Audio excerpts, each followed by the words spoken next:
In this video, I'm going to show you the common habits of what we consider to be extremely attractive energy. I'm going to show you step by step how you can embody the same energy so that you get a similar reflection in your life. Now, the first thing to understand about extremely attractive energy is that energy is what is magnetic. It is energy. It is not just how you look. It is not just some status symbol that you might have. It is energy that is what is attractive. And if you activate the magnetic energy inside of yourself, you will be emanating that out, and you will literally perceive of a different reflection in your life because of that. Now, the first one that all magnetic people have in common is that of initial belief that they have. Now, understand, our beliefs create our reality. That which we believe to be true is that which is reflected back to us. So we perceive of the probabilities in our life and the synchronicities in our life that are in direct proportion to what we believe to be true. Now, people that have extremely magnetic and attractive energy, there's an initial belief there that says that they feel worthy. Now, the thing is if we believe there's something broken about us, I know for a long time I had shame in my energy field. I felt like there's something wrong with me. I'm broken. And I honestly did not understand, like when I was dating someone, I was always trying to prove it to them that I was good enough. And one of the reasons being is I think that was like a residual of childhood energy that was there from when I was a kid. And I think a lot of times what happens is there's a certain moment that happens when we're a kid where we internalize and we say, oh, there's something wrong with me. I'm broken. And that, I think, for me came in a few different times of my childhood. But one common one that I see in a lot of people is if your parents divorced. As kids, we internalize everything that happens. And one of the beliefs we might internalize when we're young is that if our parents divorce, we then say, oh, there's something wrong with me. I wasn't good enough for them to stick together. Maybe if I was just a little bit different, they wouldn't have actually divorced. It could have been a mom or dad emotionally disengaged. They were maybe emotionally unavailable. And then the choice was made, there's something wrong with me. I'm not good enough the way that I am. Or maybe in your childhood growing up, love was conditional. Love was conditional on you being perfect, getting straight A's, you being quiet, seen and not heard. All of these things develop a belief and wire in a notion that says there's something wrong with me. I am not good enough.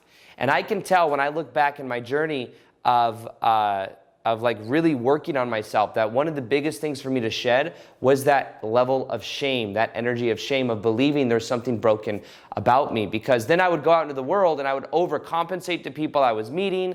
I would also develop something that's called needy energy.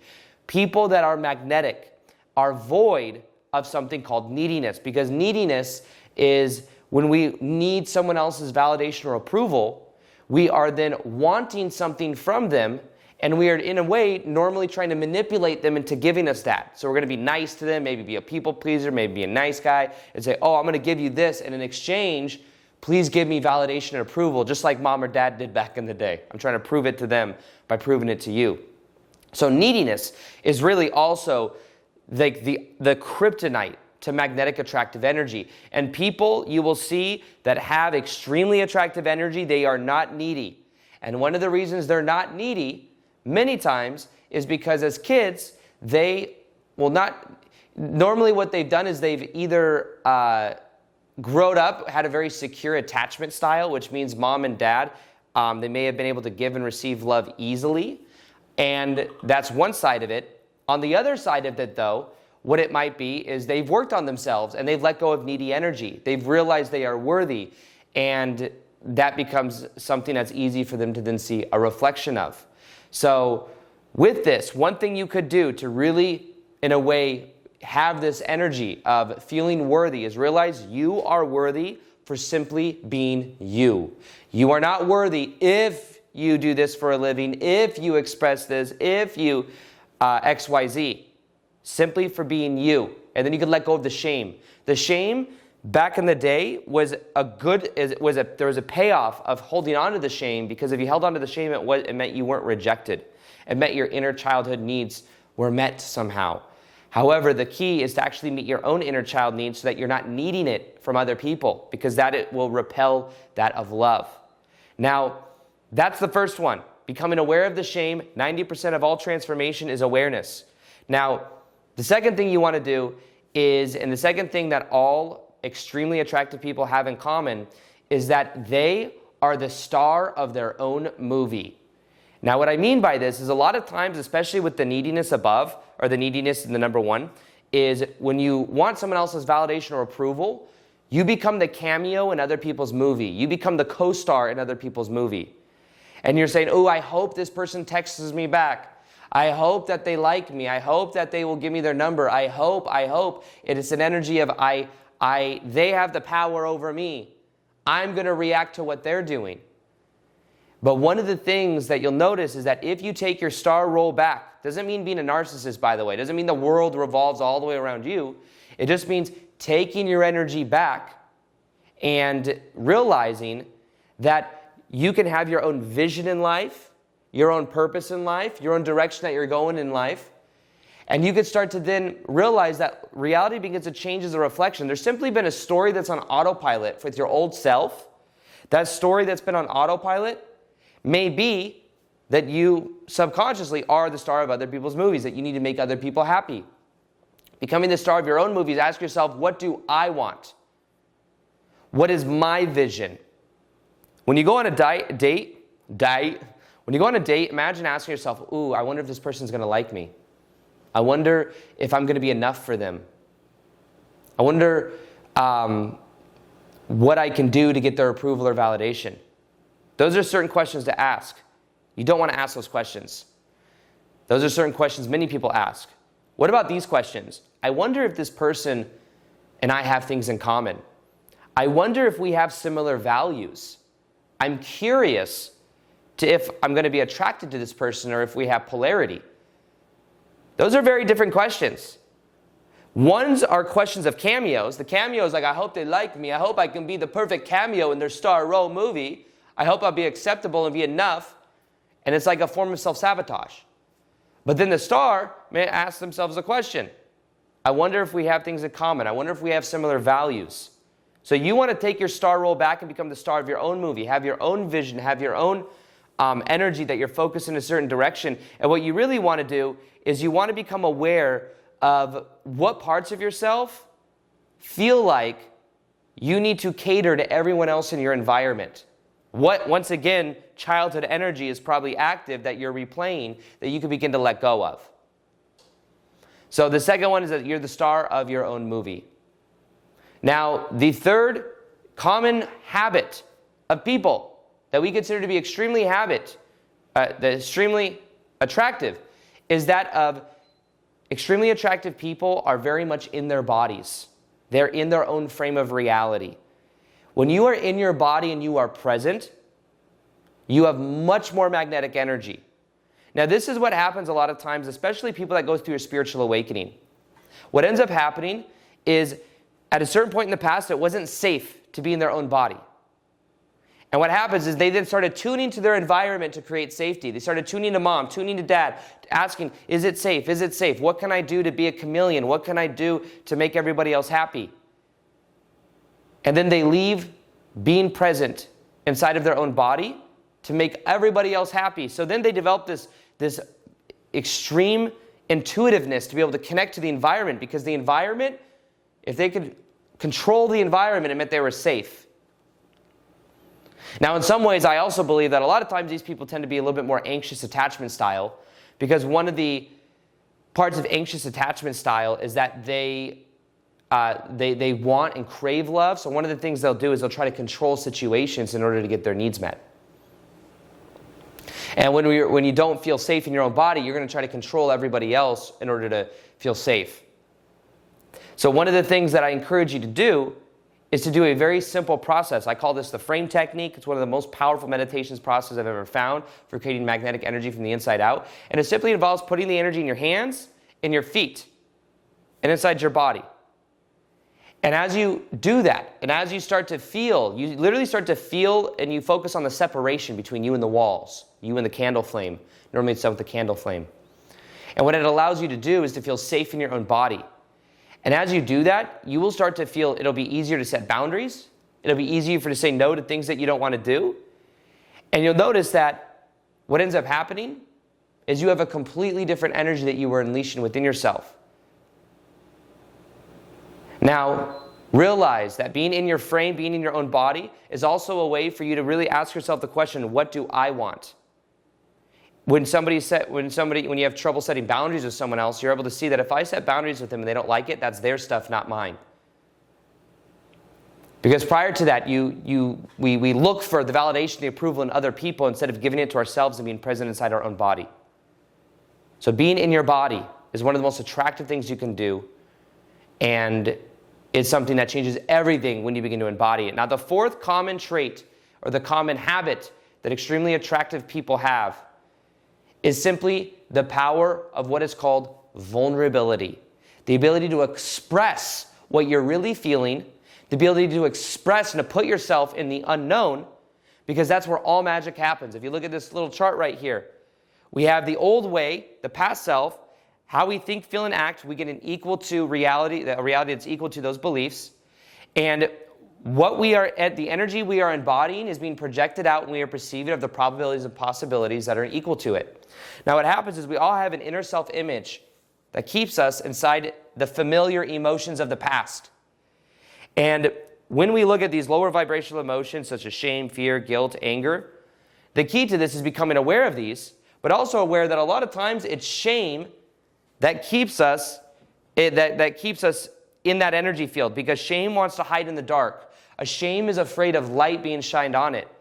And a lot of times it's also an abandonment wound where mom and dad physically or emotionally left as kids. We decided it's not safe, there's something wrong with me, I'm going to hold myself in this little box.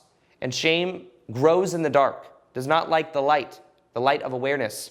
Now the key to bridging from this version of you to this version of you is two things. Now notice, every moment you're changing. So quantum physics has shown us, every moment you're a new you, every moment you're a new you, every moment you're a new you.